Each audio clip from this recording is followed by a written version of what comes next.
Ian Reynolds, welcome to the Human Capital Innovations Podcast. Hey, it's great to be here. Thanks for having me. Yeah, I'm really excited to have the chance to talk with you.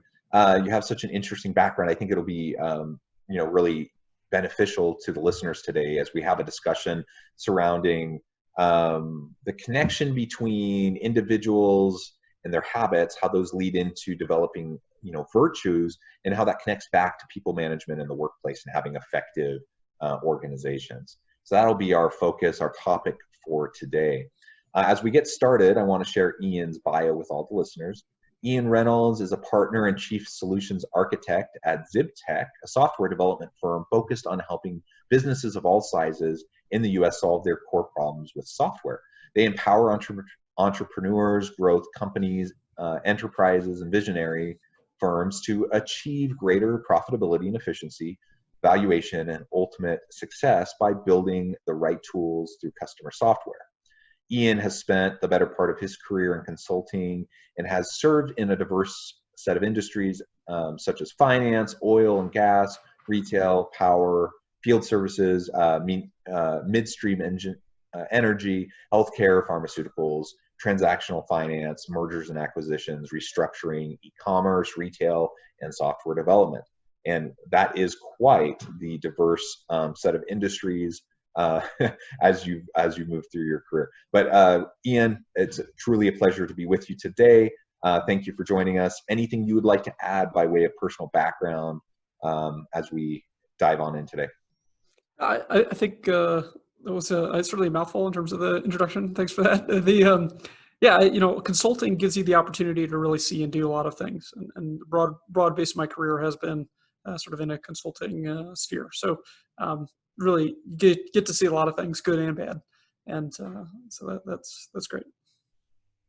Excellent. And maybe before we really launch into the discussion, you can tell us a little bit about your role at ZibTech as partner chief solutions architect.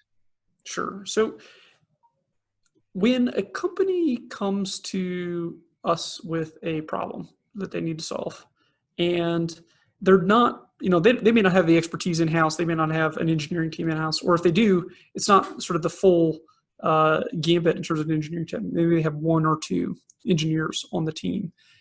Oftentimes, if you're building a solution that is enterprise grade or ultimately going to be its own product, you really need to kind of consult with someone who can not only understand, hey, where is the market going from a technical standpoint, where's it going from the standpoint of, what does future innovation look like, but also what is the business context for which we need to build this solution and then integrate it.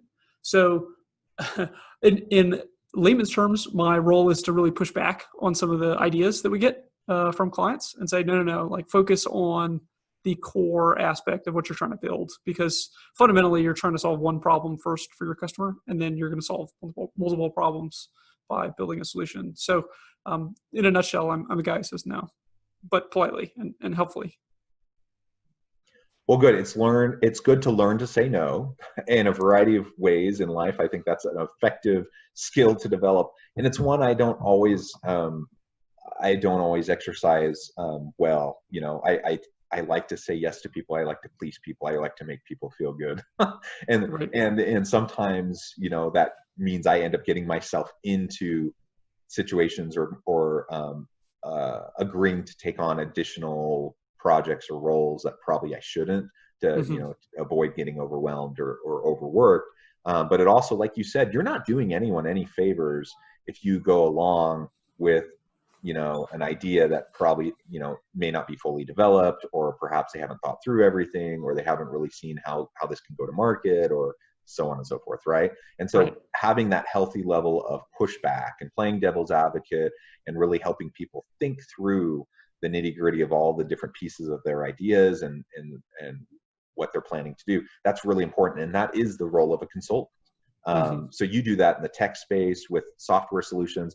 I do similar work in the organizational space, working with organizational leaders in terms of how they interface with their people, but also in terms of the organizational structures, the systems, the policies, the practices that lead to the type of culture, whether healthy or unhealthy, that an organization might have, and then how that then translates into an organization's utilization of its people to interface with the consumer, right? Right, So right. we do similar work in that regard in terms of the consultancy relationship, I think, and that's important for people, to remember as they're seeking, whether you're a coach or you're a consultant, regardless of really the industry you're in. I think the same principles apply, and we need to be thoughtful about that.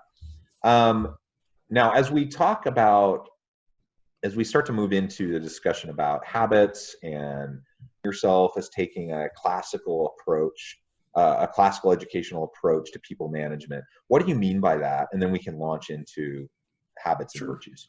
So my undergraduate education is basically in classics, right? I have a humanities degree. I was reading, Plato, Aristotle, all these things, and there's a lot of fundamental ideas that have built Western society to be as successful as it is. And those ideas are things that are true of the human person. It's because there's observations about human nature over a very long period of time by a large number of people, and discussed and debated and wars fought, et cetera, about the nature of sort of who the human person is. Now, I'm not gonna, that's a lot to get into here, so I'll stick to the high level. But the idea is that there are certain sort of fundamental obvious things, and every 20 or so years, right, you have a new generation of folks who move into the working world and need to be trained and need to be skilled up and need to be made productive, right? I didn't really learn anything until in terms of work until I really got into the work environment, and that's going to be true of most people. We're hiring very smart people, wonderful, PhDs, MAs, and bachelors of science, et cetera. But there's still certain fundamental skills that they lack. So we do really simple things to build habits that are going to lead people to be much more productive. So I'll talk about some of these things that we do in the course of our sort of project work, and then I'll talk about how that lends itself to organizational efficiency. So one of the things we make our engineers do every single day is they have to write a status update, a daily status update. This is the bullet points of what I did. Now, that doesn't seem like much, but if they have to share that with their senior manager, and then they have to share that with their project manager, and then their senior manager, and ultimately it does go to me and other partners that can see it and go review it, they know that when they start their workday and end their workday, they're responsible for a deliverable.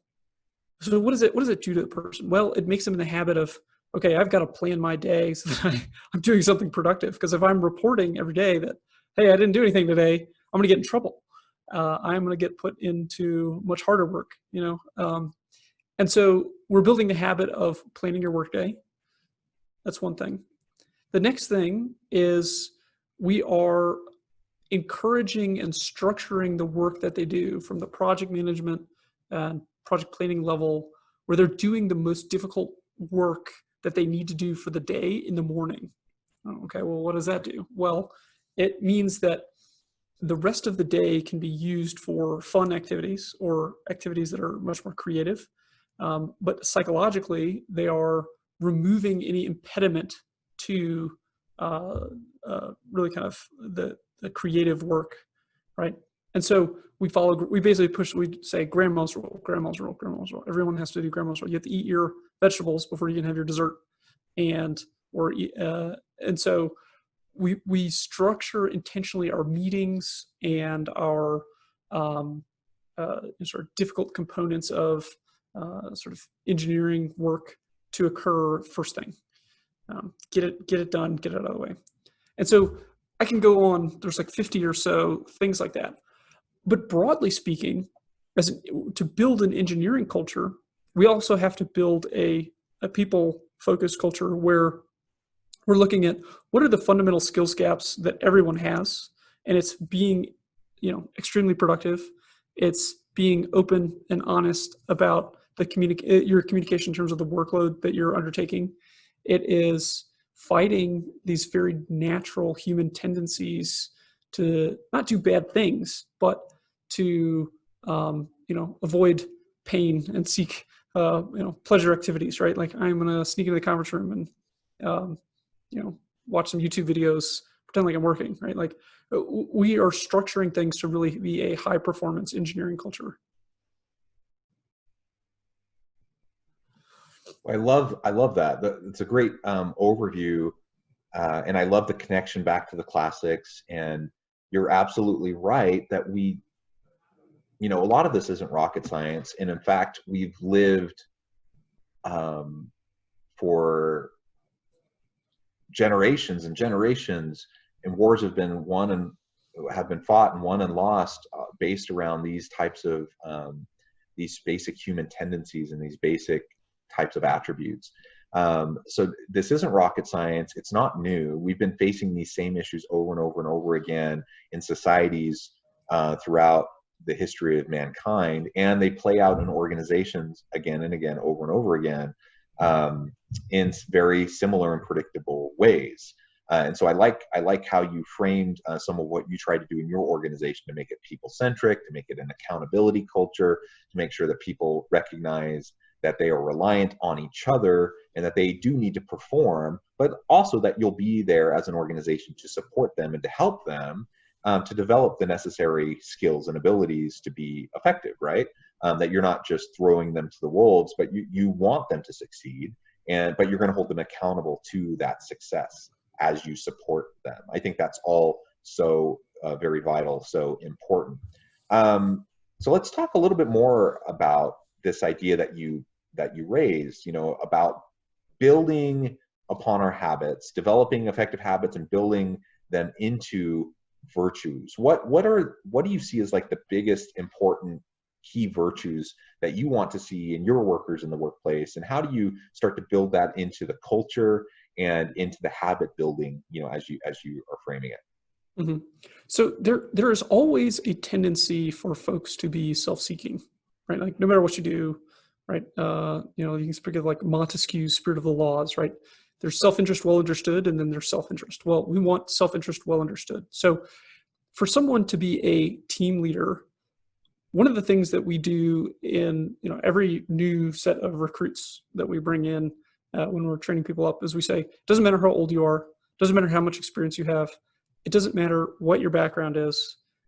We have had team members who have had maybe 1 or 2 years of experience lead teams of 17, 24 people because they were just that good, right? So we immediately sort of start the discussion saying, look, we're a meritocracy, and it really just, that's the way it's going to be.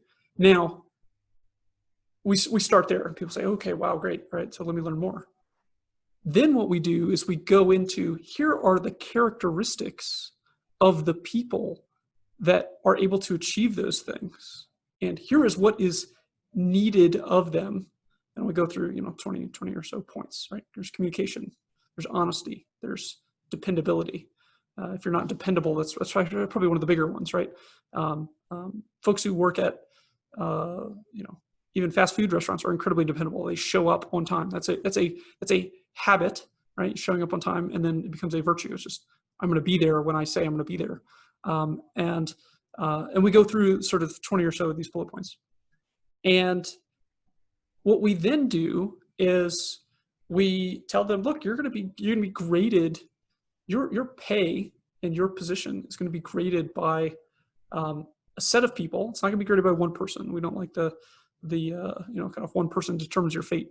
We just take an average. We show people a scorecard, and we have a scorecard. And obviously, there's some stuff that's quantitative because we're looking at actual output of code and tickets accepted, et cetera, these things.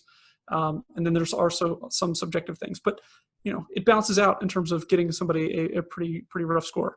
If you get 100, which has never happened, you're probably talking to me. So we structure things in a way where we're saying, like, look, you stepped out of an academic environment. Now you're in the working environment where your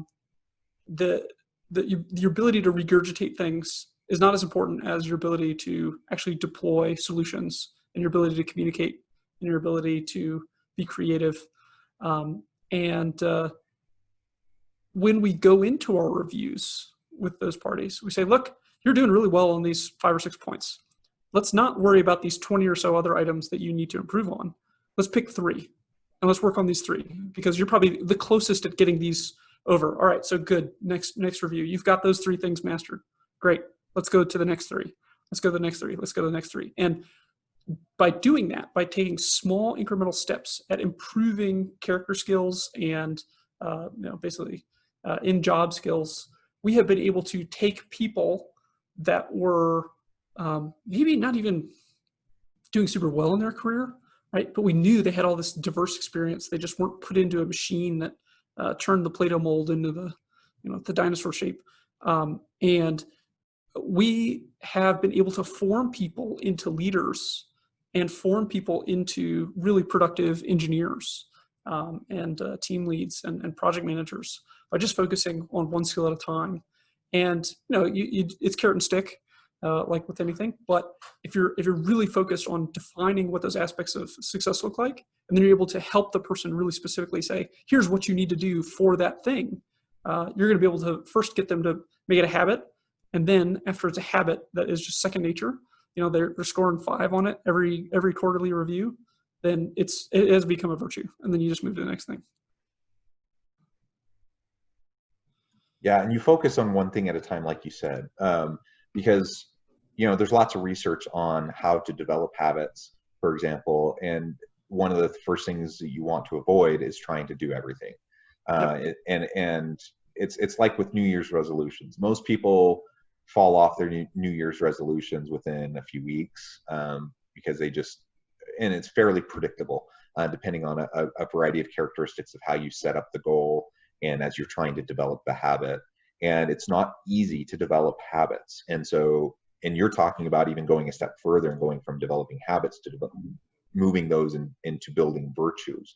That's not an easy process, but as you focus on one thing at a time and developing the skills, the knowledge, you're developing the habit around that thing, and as you get supported to do it, as your leadership team supports your people to develop that habit, it is very, very possible to do it. And then you're building the capacity and capabilities of your people, which is so important for your organization. If you want your organization to continually be innovative and productive and effective and to provide good solutions for your clients, you have to have capable people. And it's a competitive industry to get good talent. And so you're looking for good talent anywhere, recognizing that they may not have, as you bring people in, they may not have all of the habits that you want to see. They may not have all the skills that you would like to see, but then it's your job to help build that capacity. So I love that. I love that focus. I love how you, the work that you're doing to move people in that direction. And it's not easy work, but it's valuable and important work, and it's rewarding work too. Because I think about it as a leader. I believe in the idea of servant leadership, and whether other people buy into that philosophy or not is not really important. One of the fundamental components to that is empowerment, and seeing my role as a leader, a key role in being, I'm going to develop my people. I'm going to help them become the best they can possibly be. They're going to maximize their potential while I'm their leader. And some of that is altruistic, perhaps, because I find meaning and purpose in helping build and develop others. But some of it can be self-interested as well, because I know that I'm going to be the most successful leader I can be as I help my people be the most successful they can be. And that will help the organization to become the best it can be, to provide the best products and services for our consumer. So it all comes back to that, and everything that you're describing will lead to that kind of successful maximizing of the human capital potential of the organization. Right. And to speak of how we know it works, we have taken people who have no sort of base aptitude for engineering, but they have the other sort of, we recognize, because these are things we track and measure, they have the other sort of fundamental underlying behavioral skill sets that would lend themselves to being successful. And we've been able to take those folks, simply off the street, stick them in front of a computer, train them up, and have had them be wildly successful. So, it's the measure of a person's ability to grow rather than the person's innate ability. Yeah, I love that, and it's the whole idea behind having a growth mindset as opposed to a fixed mindset. And I see a lot of leaders that approach their people from a fixed mindset perspective, and it's unfortunate because it's just limiting. And your organization and how you work with your people is a prime example of growth mindset and taking people where they're at and helping build them into something that's more than maybe what they even thought they were capable of. And I love that. Well, Ian, it has been a real pleasure talking with you, learning more about your organization, learning more about your philosophy, your approach to people management, and really empowering people and helping them to develop.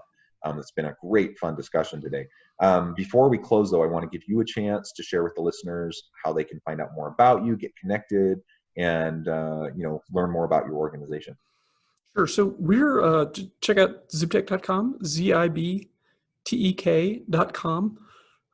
We post pretty regularly in our blog, keep the resources really up to date. And we're talking about both technical and sort of these operational sort of components. If you want to reach out and make sure that I see that communication, email hello@zibtek.com and I will see that and typically respond. So that's us in a nutshell. Excellent. Well, thank you, Ian. It has really been a pleasure. I encourage listeners to reach out to Ian, get connected, find out what his organization can do for you. And I hope everyone stays healthy and safe, and that everyone can find meaning and purpose in work. And I hope you'll have a great week. Thank you.